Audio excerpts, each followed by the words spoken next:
बिस्मिल्लाहिर्रहमानिर्रहीम। प्यारे बच्चों अस्सलाम वालेकुम। मैं आपका उर्दू टीचर एफिया सुकुल नवगाम से बोल रहा हूँ। उम्मीद है कि आप सभी सही सलामत होंगे। अब आप अपनी उर्दू टेक्स्ट बुक निकालोगे और आज हम टर्म फर्स्ट का और एक नया टॉपिक पढ़ने जा रहे हैं, श्रीनगर से कारगिल तक।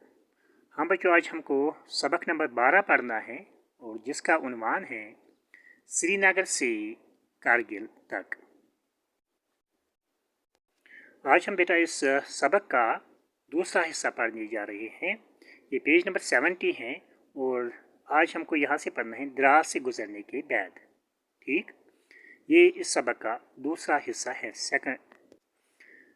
द्रास से गुजरने के बाद नंगे पहाड़ों का एक लंबा सिलसिला शुरू होता है। कहते हैं कि बेटा जब हम द्रास से आगे जाते हैं तो वहाँ पर बहुत सारे नंगे पहाड़ हैं। नंगे पहाड़ मीन्स वो पहाड़ जिनमें दरख्त वगैरह ना हो।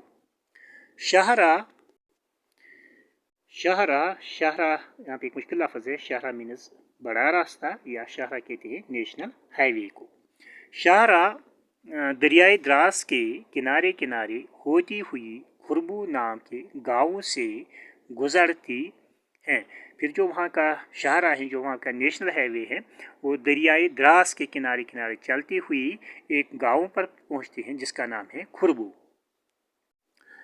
दूर चोटियों पर जब गुरूब होते सूरज की किरणें पड़ती हैं तो ऐसा लगता है कि जैसे सारे पहाड़ों पर सोने की चादर चढ़ाई गई है। कहते हैं कि बेटा जब हम द्रास से आगे जाते हैं और फिर जब सूरज का गुरूब होने का वक्त होता है तो जो ये सूरज की किरणें जब इन चोटियों पर पड़ती हैं तो ऐसा लगता है कि जैसे सारे पहाड़ों पर सोने की चादर चढ़ाई गई हो।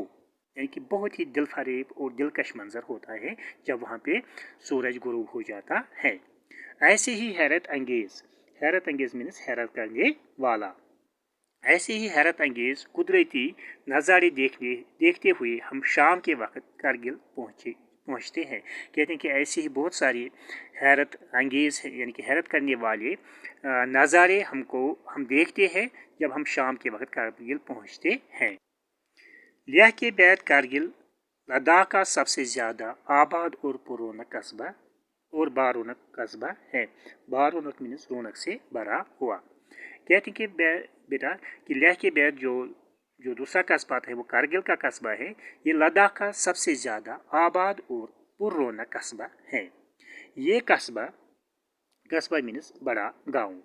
ये कस्बा नंगे पहाड़ों और तंग पथरीली वादियों के दरमियान बहने वाली दरियाई सूरू के किनारे पर आबाद है। कहते हैं कि बेटा जो ये कस्बा है, जो ये कारगिल का कस्बा है, ये नंगे पहाड़ों और तंग पथरीली वादियों के दरमियान बहने वाली दरियाई सूरू, वहाँ पे एक दरिया है, उस दरिया का नाम है दरियाई सूरू, उसी के किनारे पर ये आबाद है। किसके किनारे पर?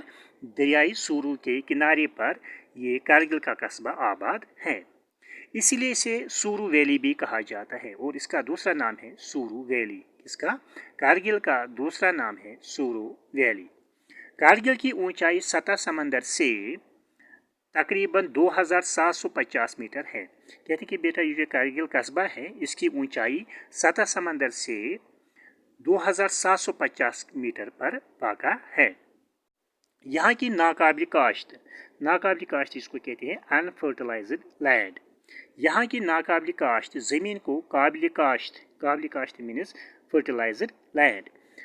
यहाँ की नाकाबिल काश्त ज़मीन को काबिल काश्त बनाया गया है। कहते हैं कि बेटा यहाँ की जो ज़मीन थी वो नाकाबिल काश्त थी, वो अनफर्टिलाइज्ड लैंड थी और उसको फिर बाद में फर्टिलाइज्ड लैंड बनाया गया।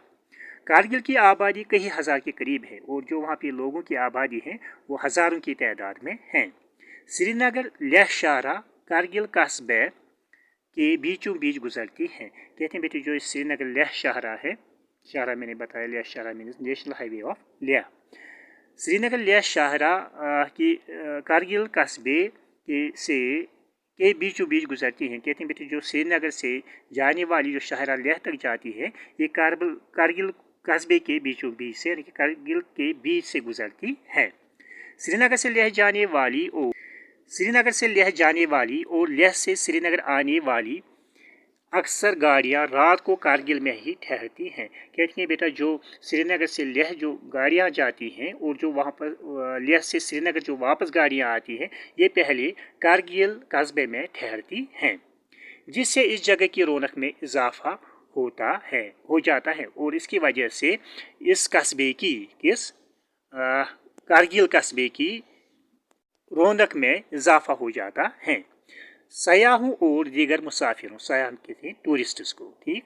सयाहों और दीगर मुसाफिरों की आमद की वजह से यहाँ कई होटल और बाज़ार वजूद में आ गए हैं। कहते हैं बेटा टूरिस्ट वहाँ जो टूरिस्ट्स हैं और जो बाकी मुसाफिर हैं वो वहाँ पर जाते हैं, कारगिल जाते हैं और वहाँ पर इनके रहने के लिए काफ़ी बहुत सारे होटल और बाज़ार बनाए गए हैं, जिसका अच्छा असर यहाँ की माशियत पर भी पड़ा है। यहाँ पे एक मुश्किल लफ्ज़ है माशियत में ज़िंदगी या रोज़गार, जिसका अच्छा असर यहाँ की माशियत पर भी पड़ा है। जो वहाँ पे टूरिस्ट जाते हैं कारगिल और बाकी मुसाफिर जाते हैं, वह इनके वहाँ के जाने से वहाँ की माशियत में बहुत अच्छा असर पड़ गया है, यानी कि उनकी रोज़गार में बहुत इजाफा हुआ है।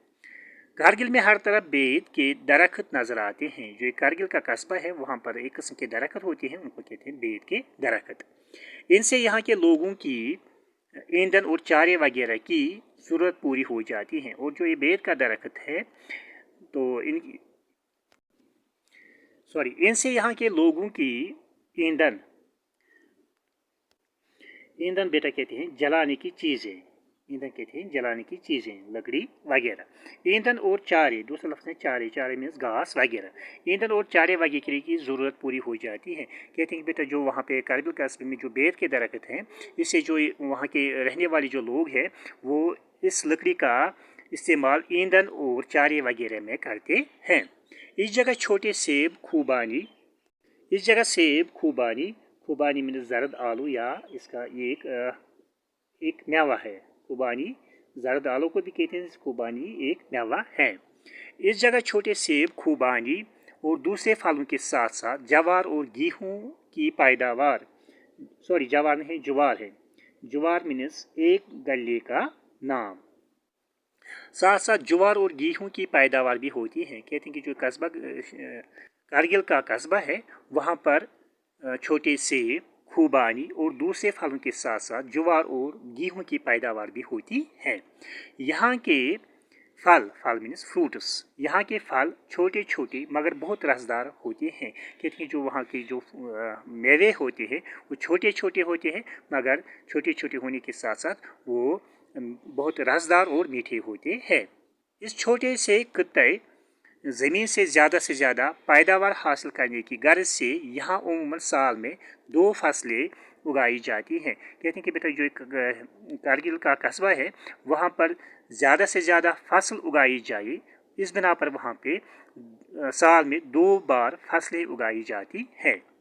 गो यह इलाका मुल्क से अलग थलग मीन्स जुदा, मुल्क से अलग थलग होने और जगराफियाई वजूहत की बिना पर तालीमी और माशी के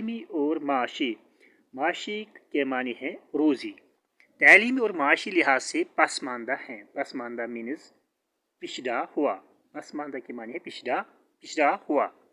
मगर अब जदीद तालीम मीन्स मॉडर्न एजुकेशन, मगर अब जदीद तालीम की तरफ ख़ास तवज्जो दी जाने लगी है। कहते हैं बेटा जो एक कारगिल का कस्बा है ये मुल्क से अलग थलग होने और जगराफियाई वजूहत की बिना पर तालीम और माशी लिहाज से पसमानदा मीन्स पिछड़ा हुआ है।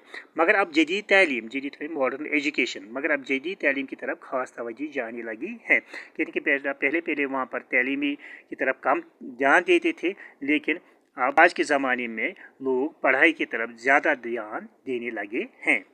अब ज़्यादा से ज़्यादा बच्चे स्कूल जाते हैं, तो आजकल वहाँ पर बच्चे स्कूल जाने लगे हैं। अब यहाँ बहुत से तालीमी इदारे मौजूद हैं और इस वक्त वहाँ पे बहुत सारे तालीमी इदारे वहाँ पर बनाए गए हैं, जिनमें प्राइमरी व middle school, higher secondary school और डिग्री कॉलेज शामिल है। और वहाँ पे प्राइमरी स्कूल बनाए गए हैं, मिडिल स्कूल बनाए गए हैं और उनके साथ साथ हायर सेकेंडरी और कॉलेज भी बनाए गए हैं। कई स्कूल खालिस लड़कियों के लिए हैं और कुछ स्कूल ऐसे हैं वो जो जहाँ पर सिर्फ लड़कियों को पढ़ाया जाता है, जिनको हम कहते हैं गर्ल्स स्कूल। अगरचे लद्दाख की शरह खानदगी मीन्स पढ़ाई की शरह। अगरचे लद्दाख की शरह खानदगी बहुत कम है, मगर तालीम की तरफ रगबत मीन्स दिलचस्पी, मगर तालीम की तरफ रगबत की वजह से इस शरह में इजाफा हो रहा है। कहते हैं कि बेटा पहले लद्दाख में बहुत कम पढ़े लिखे हुए लोग होते थे, लेकिन आज लोगों की दिलचस्पी बढ़ गई है, इस पढ़ाई की तरफ लोगों की दिलचस्पी बढ़ी है, जिसकी वजह से इस शरह में इजाफा हो रहा है। यानी कि पहले में पुराने ज़माने में लोग वहाँ पर कम स्कूल जाते थे, वहाँ पर तालीमी बहुत कम पढ़े लिखे हुए लोग थे, लेकिन आजकल वहाँ पर सभी बच्चे स्कूल जाते हैं और वहाँ पे तालीम हासिल करते हैं। आज मुल्क के दूसरे हिस्सों की तरह कारगिल में भी मर्दों के साथ साथ औरतों की कसीर तादाद मुख्तलिफ सरकारी दफातर में दफ्तर की जमा, सरकारी दफातर, हस्पतालों और तालीमी इदारों में काम कर रही है। कहते हैं कि बेटा आज मुल्क के दूसरे हिस्सों की तरह कारगिल में भी मर्दों के साथ साथ औरतों की कसीर तादाद मुख्तलिफ सरकारी दफातर, हस्पतालों और तालीमी इदारों में काम कर रहे हैं। कहते हैं कि बेटा जैसे मुल्क के बाकी शहर और बाकी रियासतें हैं, वहाँ पर जो औरतें हैं वो सरकारी दफ्तरों, हस्पतालों और तालीमी इदारों में काम करती हैं, ऐसे ही यहाँ की कारगिल लद्दाख की औरतें अब सरकारी दफातर, हस्पतालों और तालीमी इदारों में काम करती हैं। सरकारी तालीमी इदारों के अलावा कारगिल में बहुत से निजी स्कूल भी काम कर रहे हैं। निजी स्कूल मीन्स प्राइवेट स्कूल। कहते हैं कि बेटा वहाँ पे गवर्नमेंट स्कूल के साथ साथ प्राइवेट स्कूल भी खोले गए हैं। ज़िला में कहते हैं डिस्ट्रिक्ट को, ज़िला के सरकारी दफातर की नई इमारतें कारगिल से तकरीबन 4 किलोमीटर दूर बड़ू में तमीर की गई है। कहते हैं कि वो वहाँ के डिस्ट्रिक्ट सरकारी ज़िला के जो सरकारी दफातर की जो इमारतें हैं, वहाँ की नई इमारतें कारगिल से तकरीबन 4 किलोमीटर दूर बड़ू में बनाए गए हैं। यानी कि बड़ू एक शहर है जहाँ पर सरकारी दफातर की नई इमारतें बनाई गई हैं। बड़ू में एक खानका है। कहते हैं जो वहाँ पर जो शहर है जिसका नाम है बड़ू, वहाँ पर एक खानका भी बनाया गया है जो पूरे लद्दाख में मशहूर है, और ये खानका सारे लद्दाख में मशहूर है। इस खानका की ज़ियारत के लिए हर फ़िरके से ताल्लुक़ रखने वाले लोग दूर दूर से आते हैं। कहते हैं कि इस खानका की ज़ियारत करने के लिए दूर दूर से लोग आते हैं। मुसलमान भी जाते हैं और बाकी मज़ाहब के लोग भी जाते हैं और अक़ीदत के फूल चढ़ाते हैं, और वो वहाँ पे उस गाह पे फूल चढ़ाते हैं। कारगिल का कस्बा नबातात मीन्स नबात की जमा, जिसका मानी है पौधे, सब्जियां, तरकारी वगैरह। कारगिल का कस्बा नबातात की वजह से सहरा में निखलिस्तान की तरह दिखाई देता है। निखलिस्तान के मानी है सहरा में वो जगह जहाँ दरख्त उगे हो। कहते हैं कि बेटा जो ये कारगिल का कस्बा है वहाँ पर बहुत सारी नबातात मीन्स जहाँ नबात की जमा, जहाँ पे पौधे, सब्जियाँ वगैरह उगाए जाते हैं, तो इनकी वजह से ये सहरा में एक निखलिस्तान मीन्स सहरा में वो जगह जहाँ दरख्त उगे हो, तो ये वहाँ पे निखलिस्तान की तरह दिखाई देता है। कारगिल के बीचों बीच बहने वाला साफ व शफाफ पानी का दरियाई सूरू इस मुकाम की कुदरती खूबसूरती में इजाफा करता है। कारगिल के बीचों बीच बहने वाला साफ और शफा पानी का दरियाई सूरू एक दरिया का नाम है, इस मुकाम की कुदरती खूबसूरती में इजाफा करता है। कहते हैं कि कारगिल में वहाँ से एक दरिया बहता है और उस दरिया का पानी बहुत ही साफ और शफा पानी है, और इस दरिया का नाम है दरियाई सूरू। ये दरिया आसपास भूरे नंगे पहाड़ों के दरमियान कुदरत का एक शाहकार नज़र आता है। शाहकार मीन्स सबसे बड़ा कारनामा। इस कस्बे के आसपास, कस्बा मीन्स गाँव, इस कस्बा के आसपास बहुत से छोटे छोटे गाँव आबाद हैं। कहते हैं कि जो ये कारगिल का कस्बा है इसके दाएं बाएं बहुत से गाँव आबाद हैं। इन देहात में रहने इन देहात में रहने वाले, देहात कहते हैं गाँवों को, इन देहात में रहने वाले लोगों को आम ज़रूरियात मीन्स जिसको हम कहते हैं डेली नीड्स, जैसे खाने पीने की चीज़ें, चाय, रोटी, दूध वगैरह को आम ज़रूरियात की चीज़ें हासिल करने के लिए कारगिल ही आना पड़ता है। कहते हैं कि बेटा जो ये गाँव है, जो कारगिल के आसपास के गाँव हैं, जो उनकी आम ज़रूरियात होती है उनको ख़रीदने के लिए इनको कारगिल ही आना पड़ता है, यानी कि वो अपनी रोज़मर्रा की चीज़ें कारगिल से ही खरीदते हैं जो उनको ज़रूरत होती है। मुल्क और बैरून मुल्क से आने वाली सयाहों मीन्स टूरिस्ट्स, सयाहों के लिए भी ये जगह बाइस कशिश बन गई है। बाइस कशिश मीन्स कशिश की वजह, बाइस कशिश मीन्स कशिश की वजह, बाइस कशिश बन गई है। कहती हैं बेटा जो मुल्क और बैरून मुल्क से जो वहाँ से सयाह आते हैं, वहाँ से जो टूरिस्ट आते हैं, उनके आने की वजह से ये जगह बाइस कशिश बन गई है। कई सरकारी दफातर, फार्म्स और हवाई अड्डे की तामीर और दीगर वजूहत की बिना पर कारगिल की अहमियत में दिन दुगना और रात चुगना इजाफा हो रहा है।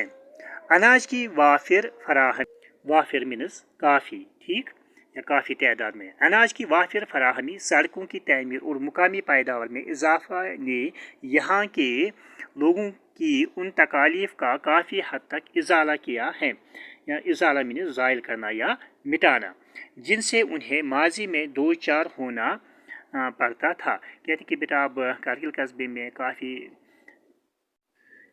वहाँ पे कारगिल में काफ़ी तादाद में वहाँ पर बहुत सारा अनाज भेजा जाता है, वहाँ पे सड़कों को तामीर किया गया है और मुकामी पैदावार भी बढ़ाई गई है, और इस मुकामी पैदावार बढ़ाने से जो वहाँ के लोगों की जो उनकी तकालीफ थे वो बहुत हद तक कम हो गए हैं, जिनसे उन्हें माजी में दो चार होना पड़ता था, और जिनके न होने की वजह से इनको माजी में पास्ट में बहुत सी परेशानियों का सामना करना पड़ता था। कारगिल में मुसलमान और बौद्ध आबाद हैं। कारगिल में मुसलमान के साथ साथ बौद्ध भी रहते हैं, यानी कि वहाँ पे मुसलमान भी रहते हैं और बौद्ध भी रहते हैं। इनका लिबास और रहन सहन का मानी है ज़िंदगी बसर करने का तौर तरीका। इनका लिबास और रहन सहन एक जैसा है, और जो उनका लिबास और जो उनका रहन सहन का तरीका है वो एक ही जैसा है। यहाँ के लोग बुद्धि, पुरकी और बाल्टी बोलते हैं। ये तीन लैंग्वेज से बुद्धि, पुरकी और बाल्टी, वहाँ के लोग तीन लैंग्वेज बोलते हैं, एक बुद्धि, दूसरा पुरकी और तीसरा बाल्टी। अलबत्ता अक्सर लोगों की ज़बान बाल्टी ही है, तो अक्सर लोग वहाँ पे बाल्टी बोलते हैं, जैसे हम यहाँ कश्मीर के लोग कश्मीरी बोलते हैं, और ऐसे ही कारगिल के लोग जो उनकी जो अपनी जो लैंग्वेज है वो है बाल्टी। कुछ लोग दर्दी या शीना भी बोलते हैं, और कुछ दो और लैंग्वेज बोलते हैं, जैसे दर्दी या शीना, ये भी वहाँ की दो लैंग्वेजेस हैं। यहाँ बुधवार खानकाहें, गोंपे, मसाजिद और इमाम बाड़े पहलू बे पहलू नज़र आते हैं। पहलू मीन्स हर तरफ। कहते हैं कि बेटा कारगिल कस्बे में बुधवार खानकाहें, गोंपे, मसाजिद और इमाम बाड़े हर तरफ दिखाई देते हैं, और सब लोग इनका बराबर एहतराम करते हैं, और सभी मज़हब से ताल्लुक़ रखने वाले लोग इनका बराबर एहतराम, इन मुक़द्दस जगहों का बराबर एहतराम करते हैं। यहाँ का मखसूस लिबास लंबा चोगा है, और जो उनका अपना लिबास है वो है चोगा। जैसे हम कश्मीरी लोगों का अपना जो लिबास है, मखसूस लिबास है, वो है फैरन, ऐसे ही कारगिल के जो वहाँ के लोगों का जो मखसूस लिबास है, जो उनका अपना लिबास है, उसको कहते हैं चोगा, जिसे गोंचा कहा जाता है। इसको हम वहाँ वो कहते हैं गोंचा। औरत और मर्द दोनों ही इस चोगे के साथ कमरबंद का इस्तेमाल करते हैं, कमरबंद जिसको हम कहते हैं अंग्रेज़ी में बेल्ट। कहते हैं जो कारगिल के औरतें और मर्द हैं वो दोनों ही यही लिबास पहनते हैं, और लिबास के ऊपर एक बेल्ट भी लगाते हैं। मुल्क के दीगर हिस्सों के साथ साथ मेल जोल और सकाफती असरात के तहत नौजवान जदीद यूरोपी अंदाज के लिबास मसलन पतलून, कोट, जैकेट और जीन्स पहनते हैं। कहते हैं मगर जो वहाँ पे जो नौजवान लड़के हैं, नौजवान लड़के और लड़कियां हैं, वो पतलून, कोट, जैकेट और जीन्स भी पहनते हैं, लेकिन फिर भी लोग मजहबी, तहजीबी और सकाफती कदरों का लिहाज रखते हैं। उम्मीद है कि बेटा आपने आज का टॉपिक अच्छे से समझा होगा। बाकी वस्सलाम, अल्लाह हाफिज़।